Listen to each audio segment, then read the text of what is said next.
Right into this. This week, the name on the marquee has got to be Edson Barboza, who this past weekend at the UFC Apex in Las Vegas, Nevada, at UFC Fight Night Yusuff versus Barboza, defeated his very game opponent in Sodiq Yusuff by unanimous decision. The scorecards read 49-46, 48-46, and 48-46. Two of the judges gave Yusuff the first round as a 10-8. The other judge was a regular 10-9 in favor of Yusuff in the first round.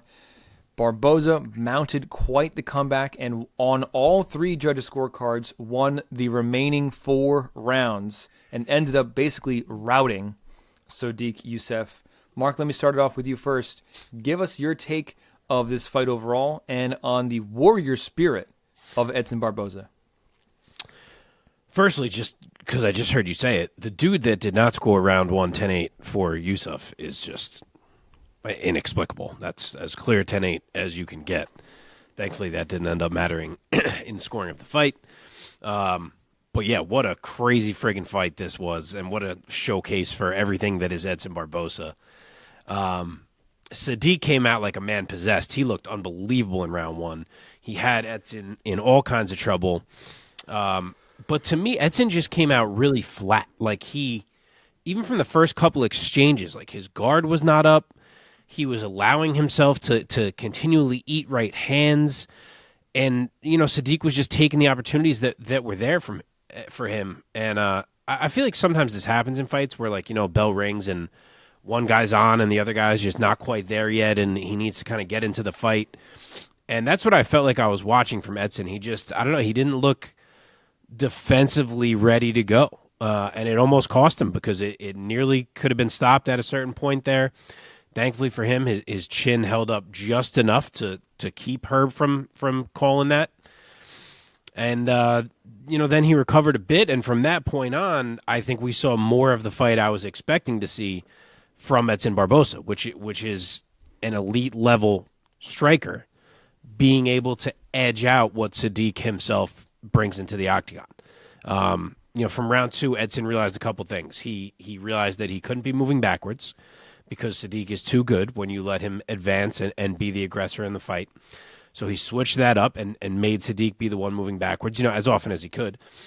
And he realized he had to invest to the body. And he did both of those things, and it changed the fight. And the body was constant, just teeps and switch kicks and shovel hooks. I mean, there was a point where Sodiq almost knew if he threw a right hand, he was getting hit with a shot to the body. And it really added up because Sodiq started to slow down a bit as that fight went on. I mean, of course, he also ate an absurd classic Edson Barboza spinning wheel kick that I'm sure played a part in the slowing down as well. And he had to survive that. But all in all, Edson managed to take over that fight. And the only thing I'll say is that I did still think Sodiq won round 2, and I've watched it a few times, and I have always thought that he won round 2. And if that's the case and you're not scoring round 3 as a 10-8 for Edson, then that fight would have been a draw. And none of those judges did give Edson a 10-8 in round 3. So, I don't know, I guess a little bit of a gripe there for Sodiq. But if it would only mean a draw, and if I had to pick a rightful winner, I do think I would have said Edson. So, props to him. What a warrior this man is to battle back from the spot he was in round 1, and he adds another classic fight and another classic win to the ongoing resume at 37 years old. Yeah, Omar, what are your thoughts? You're muted. When I was watching it live, I actually missed the first round, and I came into it right at the very end of the first round when Barboza was already against the fence and the bell went off, and I see him get up, and Barboza's face all fucked up, and I was like, oh, Jesus. And I'm hearing the commentary talk about it, how Barboza almost, basically just got lit up for the whole round and all this stuff. So I was like, well, this isn't great. This is not going in the direction we want it to go. And then the second round came out, and yeah, I mean, you could definitely make a case for Yusuff in that round, but I thought Barboza won that round. I thought he was the more aggressive fighter. I thought he landed a bit more. I think the real edge that Yusuff had, especially in those earlier rounds, was the power. But the body shots and the work that Barboza was putting into that fight, not headhunting, I thought was very very, very countable as far as him scoring in that fight. And I thought it continued on. I thought it picked up. I thought he had the advantage in the second round when it came to the strikes landed and the strikes thrown. And I thought it got worse and worse as the rounds went on. And by the end of that round, I thought round 2 was close. So by the end of that fight, I was like, this is either going to be a win for Edson or it's going to be a draw. And when it was a win, I was happy for him. I thought it was a well-deserved win, especially coming back from such an ass beating in the first round, which I went back obviously and rewatched, and I didn't think it was as bad as they made it seem in the commentary, but it was not great. He definitely got his ass beat in the first round for sure. But they made it seem like he got knocked out cold twice and came back to life and shit. It wasn't that bad. There was a moment in the first round where I thought that he looked like he was out on his feet for a few moments, and I was like, "Oh, this might get stopped right now." Same. There was one right hand that Edson's eyes just went everywhere but where they needed to be. Yeah, right. He got hit. He got cracked a few times by Yusuff. And Yusuff looks like he hits a truck. Oh, yeah. And Edson barely landed a thing in that round, which is why you have to score that round at 10-8. Oh, 100%. 100%. Like, and round it was 3 is different because, yes, he had Sodiq super hurt in round 3, but a lot of the round prior to that was competitive. In round 1, you didn't have that. It was all Yusuff the whole time. And I think you have to take into account how close that fight was to being finished, right? Especially in round 1. Round 3, you could make a case either way, but round 1 for sure, you have to take into consideration how close that fight was to being stopped. I mean, I think what saved Barboza was that his legs never stopped pedaling. He kept just sort of pedaling backwards and trying to get away. And I think if Yusuff landed 2 more really clean, hard shots, I think Dean would have been justified absolutely to step in there. Well, to Edson's credit, too, Edson knows how to play the game. I think if this was somebody who didn't have as much experience as Edson, he probably would have gotten knocked the fuck out. We never would have made it out of that first round. But Edson knew how to kind of close distance, how to kind of smother and nullify and basically try to run the clock out a little bit just so he can get his shit back together. I thought he did a good job at it, too, because that was something that you have – when you watch things like that, you have to know that that's from experience. That's not something that you just can do or know how to do. Yeah, I didn't think that Sodiq did a bad job either. He said in the post-fight that he wishes he would have been a little more poised and picked his shots better. But I thought he did.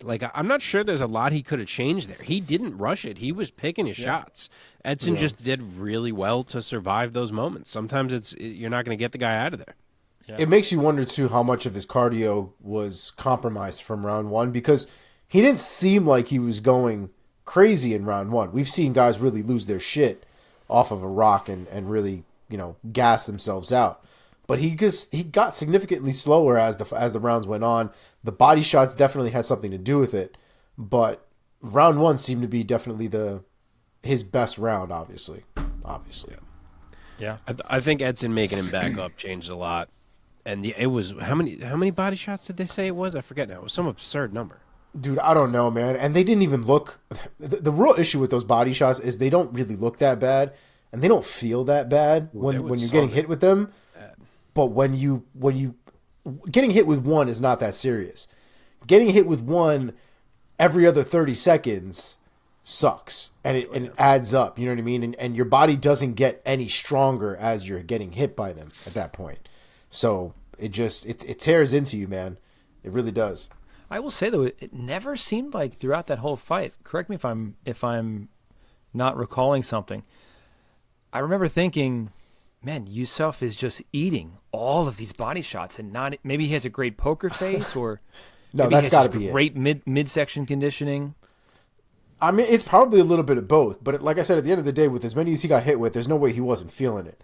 But he had a great poker face. I mean, nothing looked like it fazed him at all. Nothing. Yeah. He could take a shot, man. He could take a shot. Yeah. He took that spinning wheel kick. How about that spinning wheel kick, Omar? He had more balance than Kevin Lee did when he got smashed with that shit. Yeah, man. Yeah. Dude, I was rooting so hard for Barboza, I must admit. And I kind of wanted to get that finish in that moment. I was like, oh, my God, he did it. He got another Dude, one. if he did it with another one, that would have been nuts. But he was just too gassed. He just like kind of swarmed him, then he kind of fell on top of him, and then he suddenly is going for like a Darce, and the whole world is like, no. He went for a couple different chokes and was never close, and it was just like too much time passed where Sodiq got to get his shit together. Right. Oh, dude, I'm so glad I remember this. So my wife actually watched this with me, and she never watches fights. She never watches fights with me, and the main event was about to start, and I did my husbandly duty to sort of like try to set the stage for her. So Barboza is walking out, and I'm like, oh, I love this guy. And I go, he's a veteran, he's a this, he's a that. And she goes, so he's not afraid to kill. And I was like, what? She goes, he's a veteran. I was like, you think he's like an army veteran? No. That's incredible. I was crying. It's pretty good. Yeah. By the way, we all picked Edson, and he was the betting underdog, so props to us. Hey. What a great fight. We definitely fucked up some other pick, though. All of us. And I can't remember off the top of my head which one it was. It was Yanez, man. Oh, yeah. Oh, yeah. Yeah. Yeah, we'll get there. Yeah, we'll get there. Let's talk about now where these two featherweights go from here. Let's talk about the winner, Edson Barboza, man. Mark, what do you think is next for him? I think there are two different routes you can take with Edson Barboza at this point. The first one, the more realistic one, is a returning Calvin Kattar. I think that's a surefire war. I think they're at similar spots. A lot of the other guys around them are booked already. I think that makes sense. Another option that I have heard Edson mention, at least one of these guys, and I don't hate, is to reward him with a main event type of fight after the career he's had and the win that he just pulled off, and give him either Max Holloway or Yair Rodriguez. I know Max may end up fighting Taporia, but Max or Yair, he's never fought either one of them, and either one of them would be absolutely awesome. Max is the name he keeps mentioning, by the way, but Yair would be equally cool. That would be great. Omar.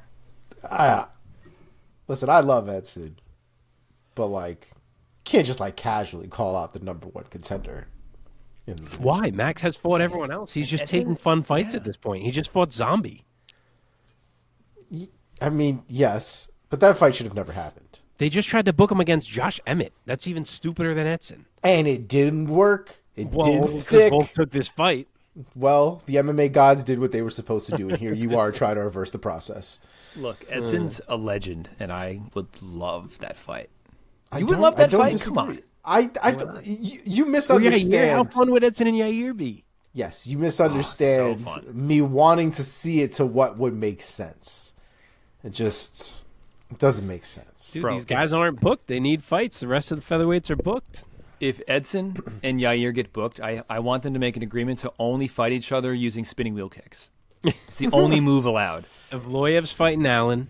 Chikadze's fighting Emmett. Blah, blah, blah. Taporia is fighting either Volk or Max. Ortega's still hurt until God knows when. The only unbooked guys are Yair and Kattar, and potentially Max if the Taporia thing doesn't happen.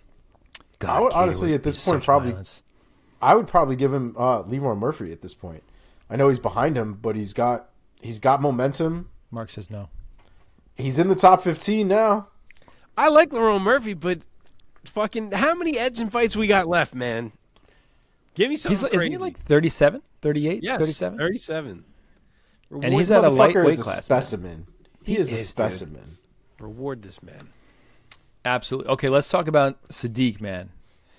Omar, what do you think? What could be next for Sodiq at 45?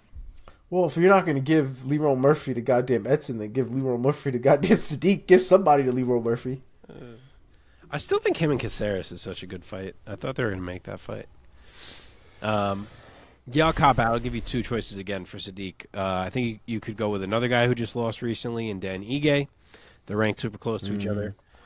Or you could reward someone on the way up. Omar gave you Leroy Murphy. I'm in a similar place, which is that if Nathaniel Wood was to win this Saturday, I think Nathaniel would.